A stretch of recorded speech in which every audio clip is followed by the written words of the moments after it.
Pemirsa, terima kasih Anda masih terus menyaksikan NTV Prime. Kami masih bersama dengan Profesor Mahfud MD. Prof. Mahfud, saya ingin kembali lagi ke bagaimana kemudian ini menjadi sesuatu yang viral di masyarakat, mulainya dari pernyataan dari Agus Pambagio dan juga Antony Budiawan. Apa poin-poin yang paling menarik sekaligus paling mengganggu buat Anda, Prof? Iya, poin-poin yang paling menarik, cara Anda mewawancarai tajam, sehingga keluar butir-butir sebagai berikut. Satu, dari Agus Pambagio, itu terungkap berita bahwa Jonan sebagai Menteri Perhubungan ketika itu menyatakan tidak setuju. Tapi Jonannya lalu diberhentikan. Itu kan menarik.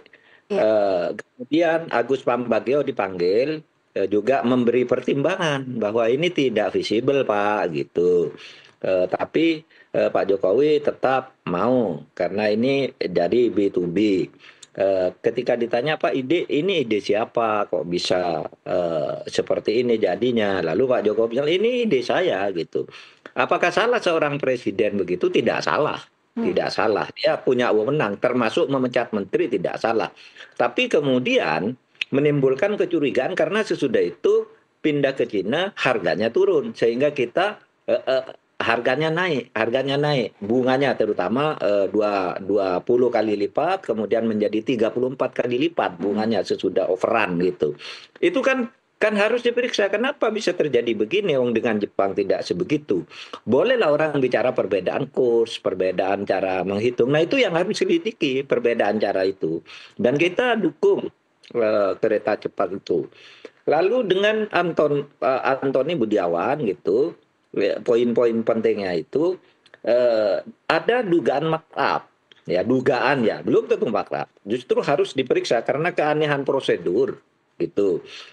Kemudian makamnya tuh di mana? Yaitu perbedaan harga yang dari 0,1 menjadi 3,4% gitu ya. Meskipun katanya tidak termasuk tanah dan sebagainya, itu nanti semua dihitung, diselidiki karena ini tidak pernah transparan penanganannya. Lalu perbedaan harga di sana menurut Pak Antony Budiawan di Cina itu rata-rata hanya 17 juta US dollar per kilometer. Kemudian di Indonesia 52 gitu.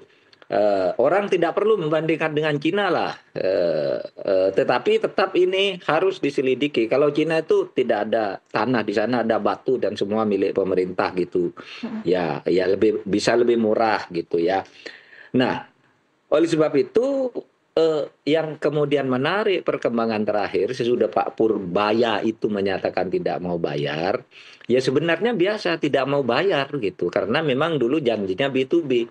Tetapi sesudah saya buka-buka kemudian peraturan perundang-undangan yang ada di Setnek dan Kemenkumham itu ternyata sekarang ada jaminan dari pemerintah sudah dibuat perpresnya, peraturan Menteri Keuangannya. Ini kan lalu mencurigakan. Dulu katanya swasta ke swasta, kenapa sekarang ke APBN? Itu juga menjadi perhatian untuk diselidiki. Kita tidak boleh mengklaim bahwa itu korupsi. Periksa dulu, ya, periksa dulu. Semua ini, poin-poin ini menjadi penting dan itu tugas KPK. Meskipun sebenarnya bukan hanya tugas KPK sih.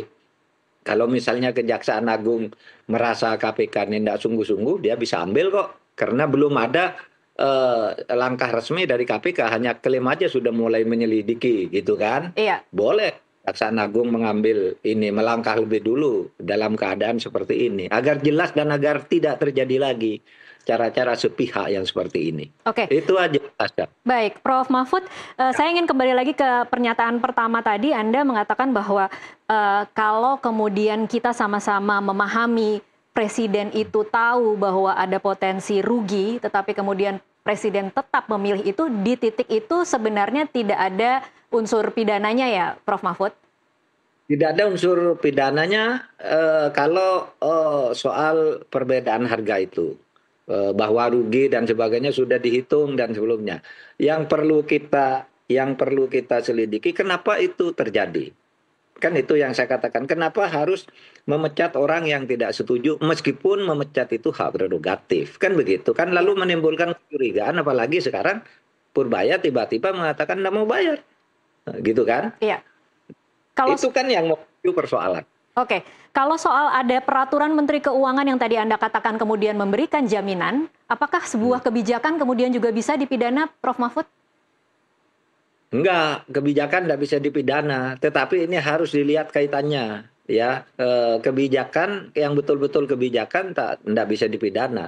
Kalau kemudian ini kok tiba-tiba ada pemberian jaminan, mekanisme pemberian jaminan atas proyek-proyek kereta api oleh pemerintah sesudah kira-kira diserang sana sini bahwa ini rugi setiap tahun 2 triliun, pemasukannya maksimal 1,5 triliun, lalu mungkin akan gagal bayar, lalu dibuat peraturan itu. Nah, itu perlu diselidiki. Iya. Di mana salahnya? Katanya dulu B2B.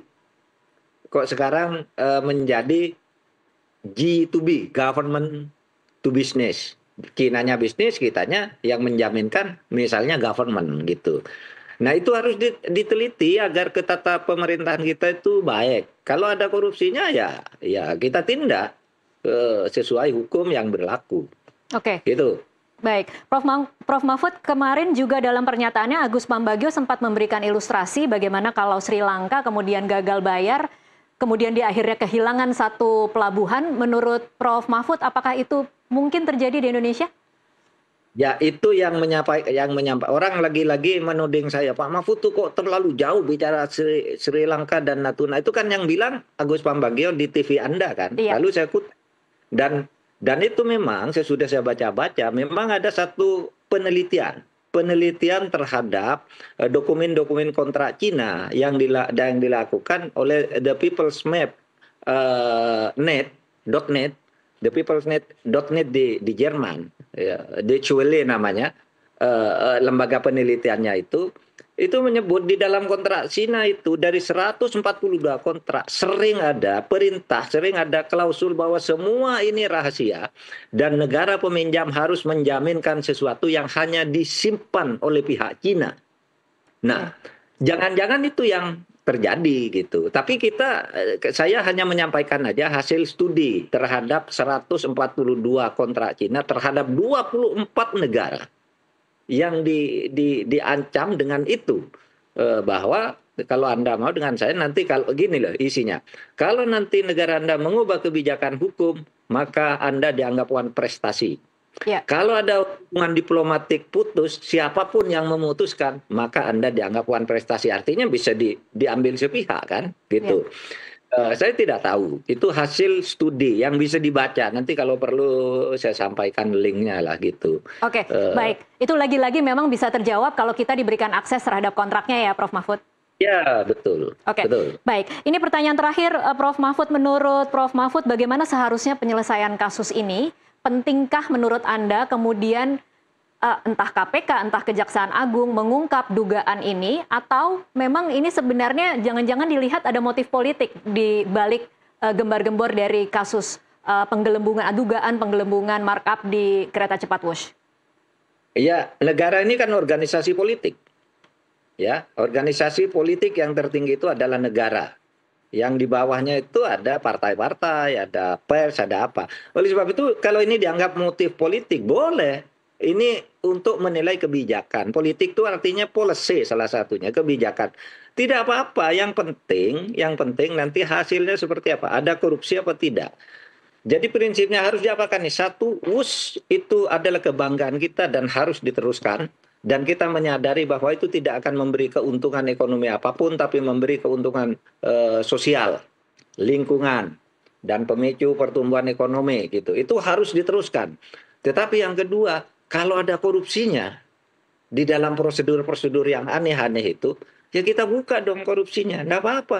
Kalau dianggap politik, wah ini politis lah. Memang apa? Negara kan organisasi politik. Ya kan? Iya. Definisinya negara itu salah satunya ya organisasi politik tertinggi adalah negara bagi sebuah bangsa. Kan Baik. gitu. Yuk. Iya. Baik, terima kasih Prof. Mahfud untuk waktunya bersama kami di NTV Prime. Dan pemirsa tetaplah bersama NTV Prime, usai jeda kami masih akan kembali dengan sejumlah informasi lainnya.